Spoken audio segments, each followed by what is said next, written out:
Have you ever noticed that all these areas, all these so-called elite communities in Jamaica have a ghetto near to them? Have you ever noticed it? All these Cherry Gardens, Beverly Hills, all of them have a ghetto near to them. And it's not just that the people them that live in these communities, in these downtrodden areas are so, these ghetto areas are just working for them, either to cut them yard or to be their helpers. It's not just that, to provide service. It's also for these housing, these elite neighborhoods. In order for them to sell, they have to create a ghetto. In order for the elite communities, the houses in the elite communities, in order for them to sell, they have to create a ghetto. So you can work your whole ass off for your rest of your lifetime. You will feel inferior and want to achieve a house up into the so-called elite communities.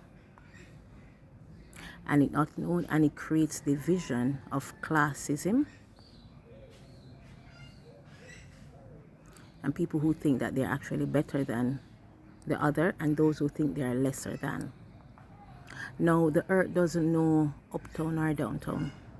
The earth knows that it exists. But I want to just say something to everybody. The earth, like I said, the earth doesn't know ghetto nor uptown. It just knows say you live on Mama Earth. But I want to speak specifically to those people who live near the waterfront areas, that you are living in very, very healthy environment, but you don't know it, because 40% of the air that you breathe comes from the ocean. So people who live near the ocean are supposed to be living longer than people who live further inward. But the government has engineered the wars in these areas to keep you wanting to run away from out of your legacy, to destabilize you out of your home, and you wanting to achieve the uptown lifestyle. Because what you don't know is that they deliberately keep your neighborhoods destabilized so their homes and their developments can exist.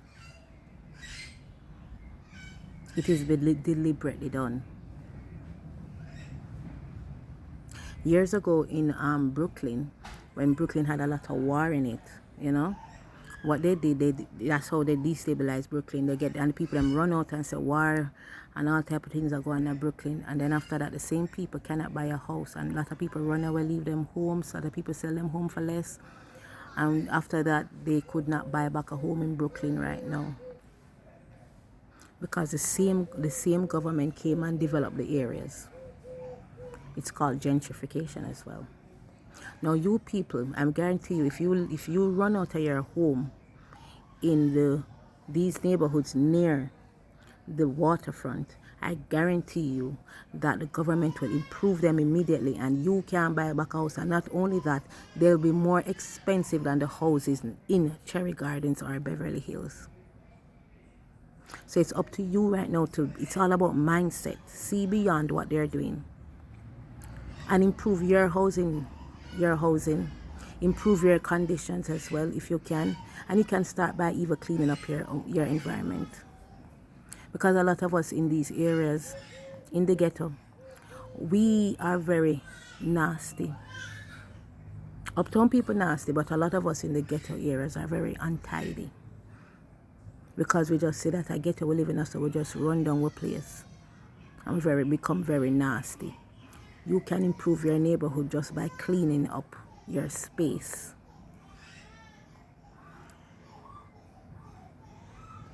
You're going to spend a lifetime, if you go sell, and not only just these areas alone, not those Cherry Garden and the Beverly Hills, but when you look in the other areas, that the housing that they're building, these new housing projects are in developments, people have to go sell them tripe and lungs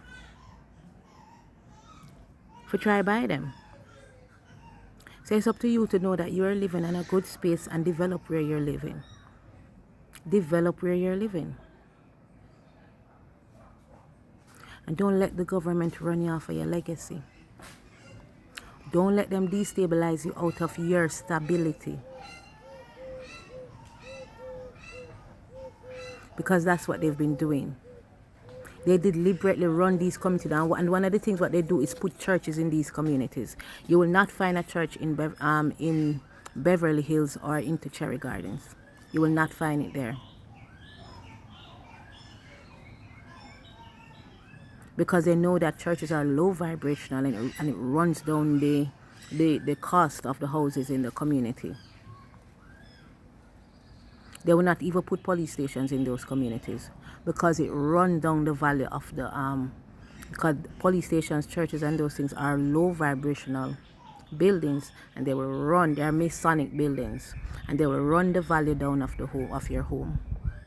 So they don't want them to Cherry Gardens, they don't want them into Beverly Hills, and they deliberately keep these areas safe. The same thing that they could deliberately keep the areas, the other ghetto areas, them safe, but them continue to keep it run down and destabilized and full of war because them want you to run out tight and run go America, run it all about, and then you are just constantly in a perpetual state of always being slave. Either you're slave to the system of Jamaica or you're slave to the system in America or anywhere you go. Don't let these people run you out of your legacy, Jamaicans. And I'm speaking to the people who are in the ghetto. Don't make them run you out of your legacy. Because that's what they've been doing. So, and because of that, because of these hard life that they create, they make you now have to trying to go to America and all about, to be working very hard. And become slave. Don't make them run out of your legacy. Because money and all these things that they create, these are just physical things that they create to create division and keep you slave to them system. Because I tell you before, the earth is made up of frequency, legacy, and vibration. And you say if you're meant to have a house in the Cherry Gardens or a house in a Beverly Hills or a house in whichever community that you want to live in, you don't even have to work that hard for it. You can manifest that.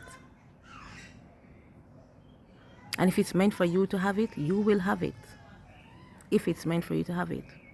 But learn to grow where you're planted. Learn to grow wherever you're planted.